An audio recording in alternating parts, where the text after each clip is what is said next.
Olá vocês! Então, nós estamos falando sobre os dons espirituais. Como já dissemos aqui, registrados principalmente na carta de Paulo aos Romanos, aos Coríntios, aos Efésios e na carta de Pedro. Nós tratamos aqui da parte 4, do significado do dom de profecia, que diz que é o dom dado para pregação da palavra. Melhor dizendo, o apóstolo Paulo vai dizer para Timóteo: toda a escritura é inspirada por Deus. O apóstolo Pedro, na sua segunda carta, capítulo 1, no finalzinho ali, versículos 20 e 21, vai dizer que nenhuma profecia é de particular interpretação, mas toda a palavra que vem das Escrituras é dada pelo Espírito de Deus. Então nós entendemos que a profecia, nessa perspectiva, ela é um dom do Espírito Santo para nós compreendermos na iluminação do Espírito Santo, lermos a Bíblia, as Sagradas Escrituras, entendermos aquele conteúdo que nós estamos lendo, observar todo o contexto, pretexto e pós-texto, e o texto propriamente dito, toda a sua relação com aquele que está falando, o sujeito da ação, e aqueles que estão ouvindo, que são os destinatários daquela palavra, daquele ensino, daquela narrativa, daquela história, daquele discurso, daquele ensinamento. Então, eu disse aqui, na parte anterior, estamos na parte 4b, falamos na parte 4, significado do dom de profecia A, que não mencionaríamos ali nenhum exemplo do Antigo Testamento. Mas alguém pode perguntar assim: mas Moisés não foi um profeta? Foi um profeta. Não teve uma experiência espetacular com Deus? Teve. E no momento mais espetacular foi quando Deus entrega a Moisés, de uma maneira sobrenatural, os 10 mandamentos, para que Moisés ensinasse ao povo aqueles 10 mandamentos e depois toda a estrutura de princípios e atos relacionados à convivência, à fraternidade do povo de Deus, do povo de Israel que tinha saído do Egito em direção a Canaã prometida. Quem pode dizer também, mas Deus não usou Elias daquela forma espetacular, quando Elias pede para que Deus mandasse fogo do céu e Deus mandou o fogo do céu?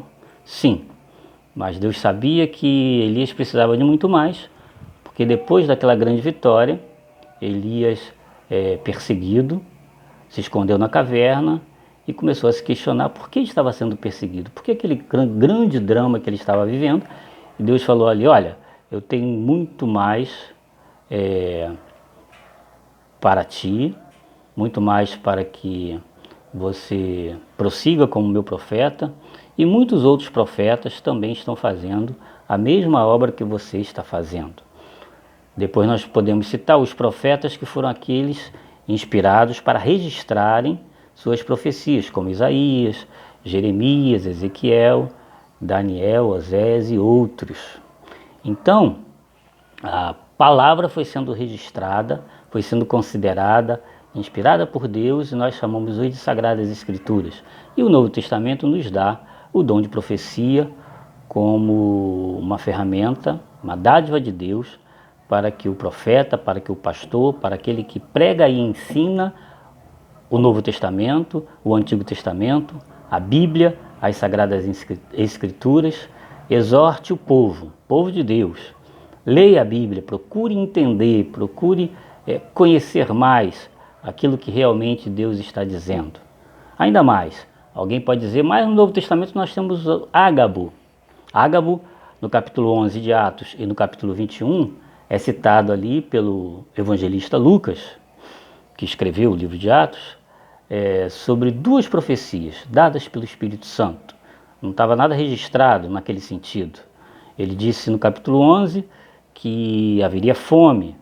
Então a igreja se preparou, algumas comunidades de algumas regiões que não passaram por aquela fome, se prepararam e logo depois, entre o ano 41 e 54, teve realmente fome naquela região e as igrejas que se prepararam ajudaram aqueles que precisaram de ajuda, de mantimentos e etc.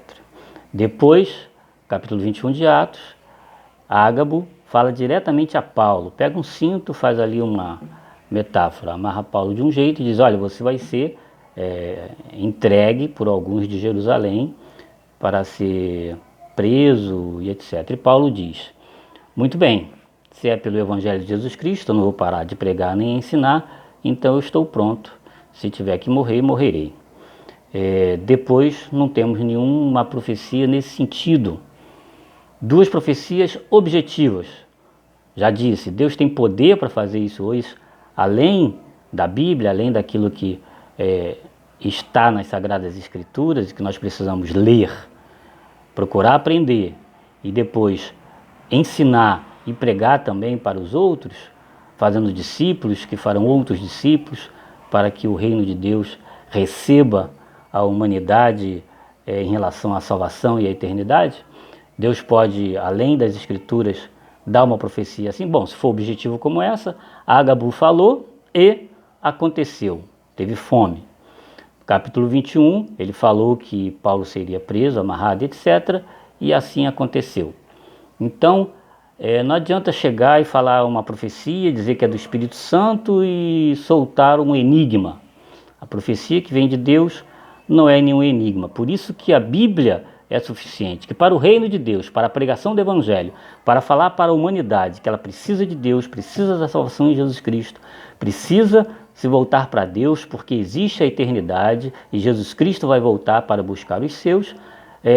A Bíblia é suficiente para essa pregação, para esse ensino. Logo, o dom de profecia, ele tem esse significado específico.